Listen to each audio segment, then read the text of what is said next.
అంతా మీ ఇష్టమేనా అంటూ ఐకాన్ స్టార్ అల్లు అర్జున్ పుష్ప 2 ప్రొడ్యూసర్ల మీద ఆగ్రహం వ్యక్తం చేసినట్లుగా ఒక వార్త ఇప్పుడు సోషల్ మీడియాలో చక్కర్లు కొడుతున్న నేపథ్యంలో అసలు ఇప్పుడు పుష్ప 2 ప్రొడ్యూసర్లు బన్నీకి ఏ విషయంలో ఆగ్రహం తెప్పించారు, ఆయన నిర్మాతల మీద ఎందుకు ఆగ్రహాన్ని వ్యక్తం చేయాల్సిన పరిస్థితి ఉంది అనేది మనం విశ్లేషణ చేసుకుందాం. ప్రస్తుతం మనతో పాటు ఉన్నారు ప్రముఖ సినీ క్రిటిక్ దాసరి విజ్ఞాన్ గారితో మాట్లాడుతున్నాం.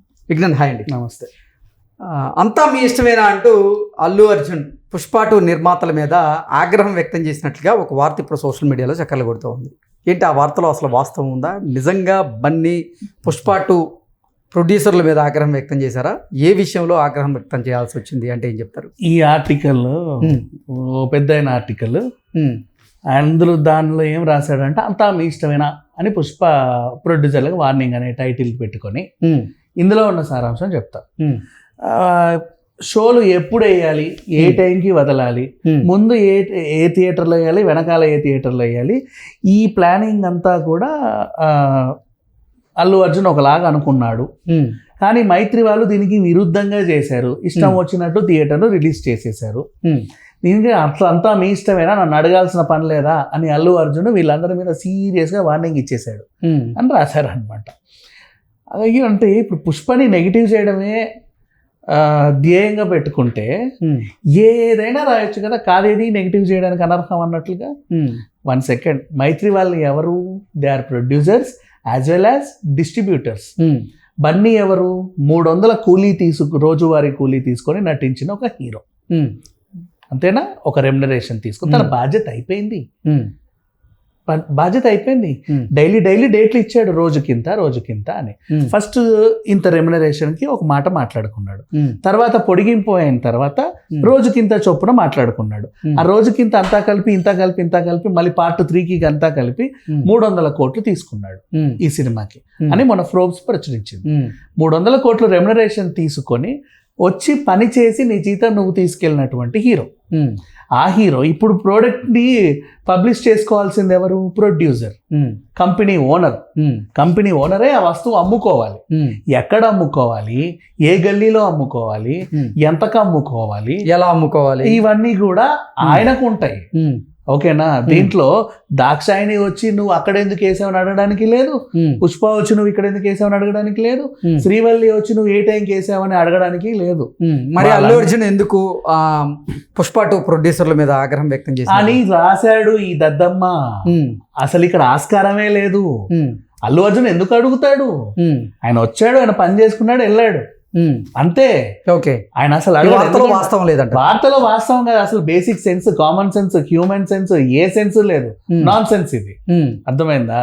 ఏ హీరో కూడా వేలు పెట్టాడు ఇట్లాంటివి. అండ్ అల్లు అర్జున్ నిర్మాతల హీరో ఎప్పుడూ పెట్టాడు.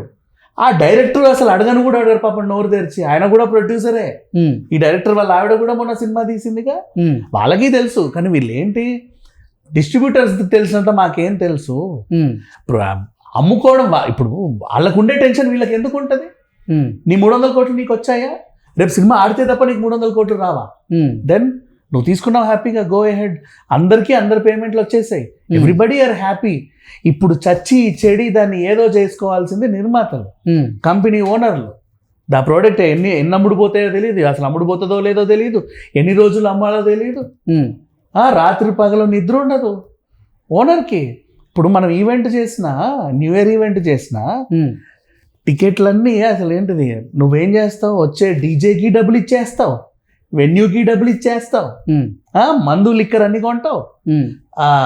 New year event for example, food పెట్టేవాడికి డబ్బులు ఇస్తావు, డబ్బులు ఇవ్వాలి ఎవరు రారు, అన్నీ చేస్తావు. ఇప్పుడు ఆన్లైన్లో టికెట్లు పెడతావు. అమ్మో నీకు ఎంత టెన్షన్, రోజు ఎన్ని టికెట్లు అమ్ముడిపోతాయో అని, కప్పులు ఇంత ఇది ఇంత అని. ఈ డీజే అడుగుతాడా, క్యాటరర్ అడుగుతాడా? ఇక్కడ కూడా అంతే, నోబడీ విల్ ఆస్క్. ప్రొడ్యూసర్లకే ఉంటుంది ఈ టెన్షన్, వీళ్ళు ఎక్కడ అమ్మాలి, ఎలా అమ్మాలి అనేది వాళ్ళకి తెలుసు. అండ్ ఆ చాకచక్యం లేకుండా సంక్రాంతికి 2 పెద్ద హీరోలతో 2 సినిమాలు ఏకకాలంలో రిలీజ్ చేయగలుగుతారా? ఆ థియేటర్ల సర్దుబాటు ఎప్పుడు ఏది వేయాలో వీళ్ళకి తెలియదా? మరి ప్రతి సంక్రాంతికి పోటీలో ఉంటున్నారు.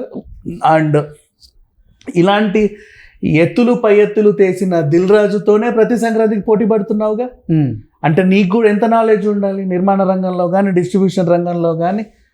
నీకు అంత అనుభవం ఎంత అనుభవం ఉండాలి, ఉమ్, ఆ ఇవన్నీ లొసగులన్నీ నీకు బాగా తెలుసు, వంట పట్టుతుంది. ఉమ్, అందుకు ఇప్పుడు ఇంత భారీ సినిమా నువ్వు రిలీజ్ చేసుకుంటున్నావు అంటే నాకు ఎంత వస్తుంది, ఎప్పుడు వస్తుంది, ఎలా వస్తుంది అనే అవగాహన నిర్మాతలకు ఉంటుంది. ఉమ్, వెంటనే అల్లు అర్జున్ నుంచి పొద్దున్న లేవగానే వీళ్ళ తలుపులతోని నిర్మాత ఎందుకు ఇలా చేసావని అడిగినట్టుగా రాసేసాడు వీడు, ఉమ్, వీడేదో దగ్గర నుండి చూసినట్టు.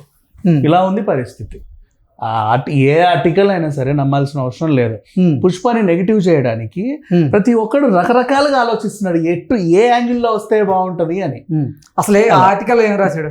ఈ ఆర్టికల్లో ఏముంది అంటే ఉమ్, మైత్రి మూవీస్ వాళ్ళు ఉమ్, ఇష్టానుసారంగా థియేటర్లని రిలీజ్ చేసేస్తున్నారు ఆన్లైన్లో. ఉమ్, ఏ థియేటర్ని ఏ టైంలో రిలీజ్ చేయాలి, ముందు ఏవి చేయాలి, వెనకాల ఏవి చేయాలి, ఏ టైంలో ఏవి చేయాలనేవి బన్నీ ఒక ప్లాన్ వేసుకున్నాడంట. ఉమ్, ఈ ప్లాన్ ప్రకారంగా వెళ్దాం అనుకునే లోపే వీళ్ళు మొత్తం రిలీజ్ చేసి పెట్టేశారంట. ఉమ్, వెంటనే పరిగెత్తుకెళ్ళి వాళ్ళ గలదీసి నిలిచి హౌ డేర్ యూ అన్నాడంట. ఉమ్, అది ఈ ఆర్టికల్ సారాంశం. ఉమ్, అసలు అది ఏమీ జరగల. ఉమ్, ఆయన 2 ఆయన తీసుకుంటే హ్యాపీగా అందరూ హ్యాపీగా ఉన్నారు పుష్ప విషయాలు. ఇంకెవరు తలకాయలు పెట్టరు.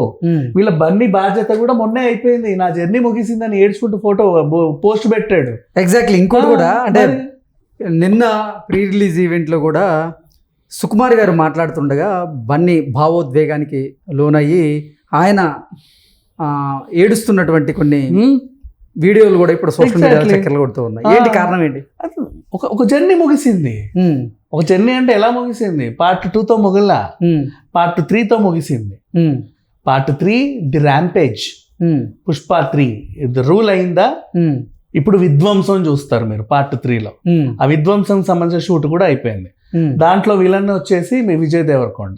ఉమ్, ఇప్పుడు పుష్ప పార్ట్ 3 ఉంటుంది. దానికి సంబంధించిన లీడ్ని మీరు పుష్ప పార్ట్ 2లో చూడబోతున్నారు రేపు.